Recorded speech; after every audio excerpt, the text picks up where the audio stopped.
Armello, about as fun to play as watching paint dry. Now don't get me wrong, Armello is a great strategy board game with many layers to make this game potentially insanely addictive, but its problem is its pacing. There are 4 heroes on the board at a time. Now not only are there 4 heroes, there's a king, 3 guards, and sometimes multiple banes. And you have to sit through all these characters' turns and it becomes dreadfully boring quickly. To be fair, heroes can play cards on each other at any time and the king makes decrees, but an optional fast forward button absolutely needs to be patched in this game, at least in single player, with a forced pause when a character plays a card that affects you. There really is no point in waiting for what feels like an eternity to go again. There's already a tab that allows you to check the current stats of the other 3 heroes you're competing against. Other than the dreadfully slow-paced gameplay, Armello is a wonderful game. Every character has their own bonus perks and starts out each game with a mission that they can go towards for a card, companion, gold, and prestige to help further their odds of winning this chance-based strategy game. After you've completed a mission, you're then given a choice of the mission you want to go for next, but these missions are completely optional. There are tons of strategies that can be used to win the game. You can use your gold to activate combat and trickery cards, and can use your magic to activate magic cards. You're allowed to draw cards every turn, assuming you have less than 4 cards available to play. If you don't want a certain card, you can burn it in a battle for a guaranteed attack or a guaranteed shield, or really to just free your hand for hopefully a better draw. Combat cards will boost your skills. Trickery and magic cards can be used either on individual heroes or affect a section of the board. These hurdles can hinder the other heroes in their quest, which is a good thing because you can also gain gold and prestige by killing other heroes, by claiming villages on the board, by killing banes, or exploring ruins. By being the character with the highest prestige, you get to choose the decree the king makes. This decree can affect the entire board or just a few, which does include you.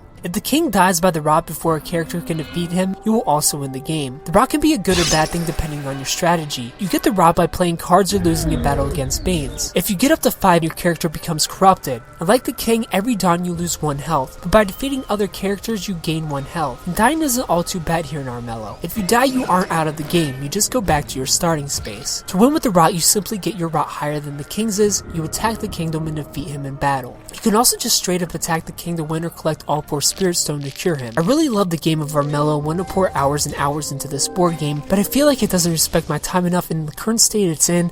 I just can't. For being a game, you do a lot more waiting than you do playing, and that's a huge issue. For what it is, a strategy board game, 8.5 out of 10. But as an overall game, 6.5 out of 10. If you played Armello, tell me what you thought about it down in the comment section below. If you haven't played it, tell me if you plan on picking it up. Thumbs up. If you like the video, subscribe if you're new to the channel. And tune in Monday for First Impressions, where you find out what game we're playing next. Thanks for watching.